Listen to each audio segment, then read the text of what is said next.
Why did that happen? I learned early in my coaching career that I have little effect on the football team.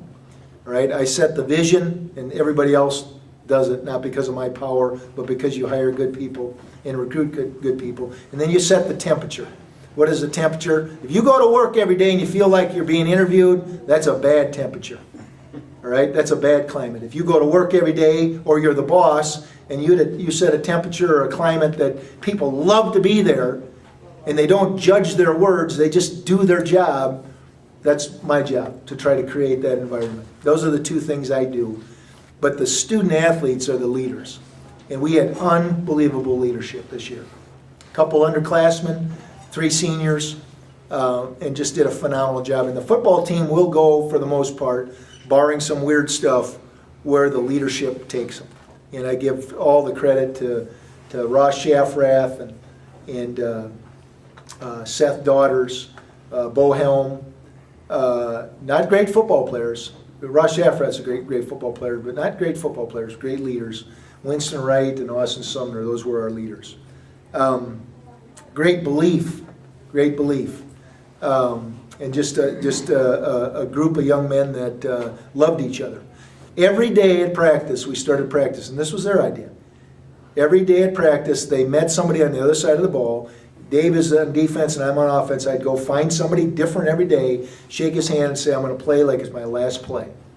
All right? Think about if today was your last day of life, which is infinitely more daunting than last play, but if it's your last play, how would you want to be remembered? Every day they did that, and then every day after practice, they found the same guy, and they fessed up. Now, for some of them, it became routine. For some of them, it didn't get to their heart, not even to their brain. But for many of them, they looked the guy in the eye and they said, I'm going to make a difference today. And again, that was because of our senior leadership. I'll be honest with you, I'd get kind of shivers thinking about how neat those guys are. Probably maybe I'm afraid of losing those leaders and the belief they created. And I'll finish with this in terms of the season. We're at Southern Illinois. We can't move the ball. They can't move the ball late in the game. They keep punting it inside our 10. We keep trying to get out of there. We can't punt the ball either. And so with 3 minutes left in the game, we got the ball, I think, on the 6-yard line. And now, what I just talked about before that, if you don't have that, game's over.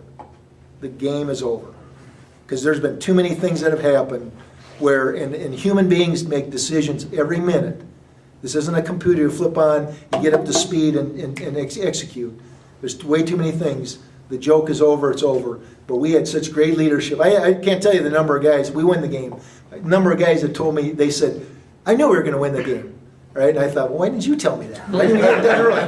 All right, so anyway, so how does it work, right? You get a first down, it's 2nd and 1, we snap the ball over the quarterback's head, it's second, 3rd and 19, it's 4th and 19. Again, the game's over, right? Game's over. We complete the ball to Trevor Tiefenthaler, he's only in there because Schneider got hurt.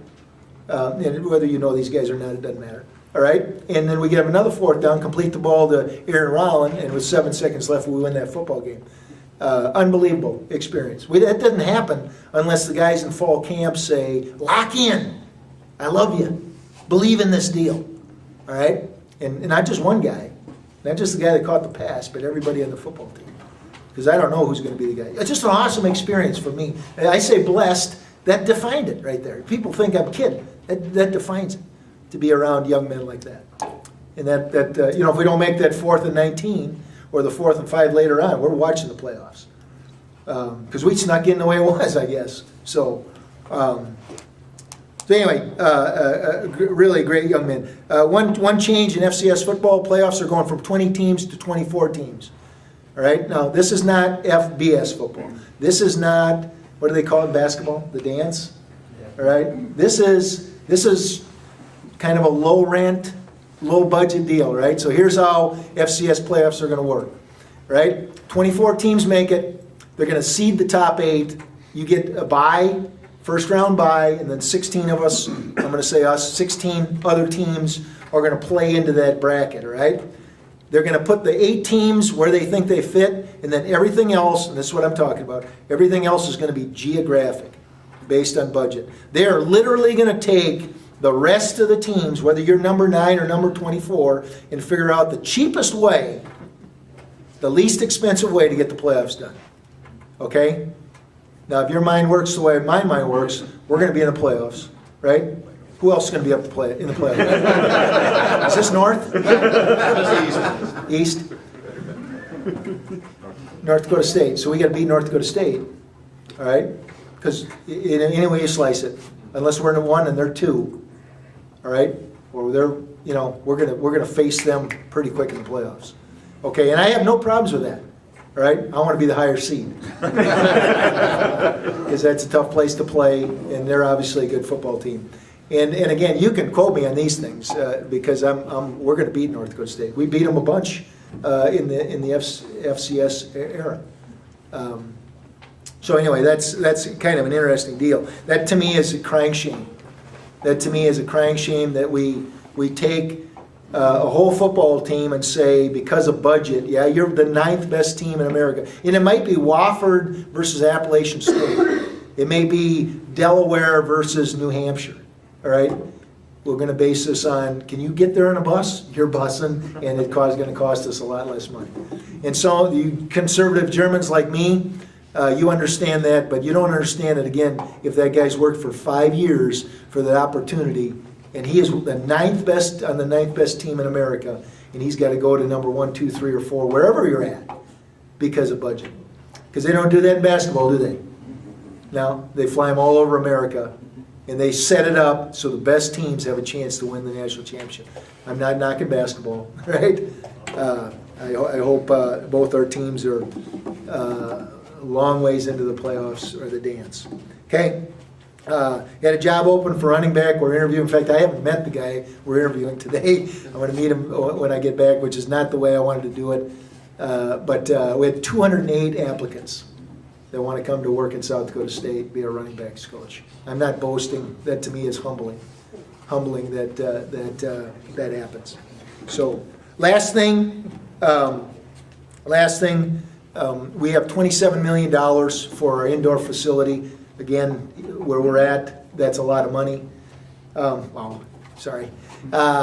We need $5 million more. So if you have some money laying around, all right, Dale, if you have some money laying around, because here's what's going to happen, and this was brought to my attention this morning at head coaches meeting. I want you to hear this. We're going to build it. All right, the Board of Regents said go, but once we put up the beams and the foundation and so on, most of the people are going to say they're home free, and we're not home free. They gave us building authority to build a $32 million facility. We're going to do that. We got $27 million. So we need to have people keep stepping up.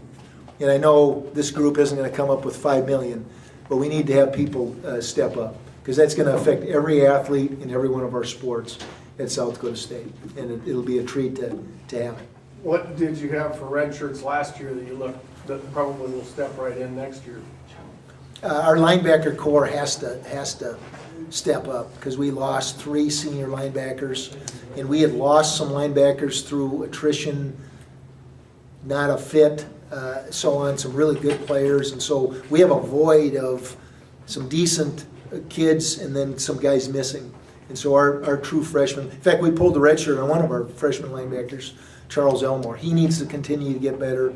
Tom Pites from right across the river here, wherever it is, needs to step up as a non-scholarship guy. Matt Romano needs to step up. So the freshman linebackers, linemen, not really. Well, we have 2 defensive tackles. We have 2 guys from Nebraska, Logan Rath and Jordan Bakacek. Howells and Giltner, both 9-man guys. They're going to have to play, because we lost Andy Mink and Dave Hediger. They're going to have to step up. Those would be the guys that come to mind right now. In a good football program, and hopefully we're a good football program, you should have to battle to play your second year. Everybody should be redshirted, and you should really have to battle that second year even, unless you're an elite guy or we lose some guys. Another good question.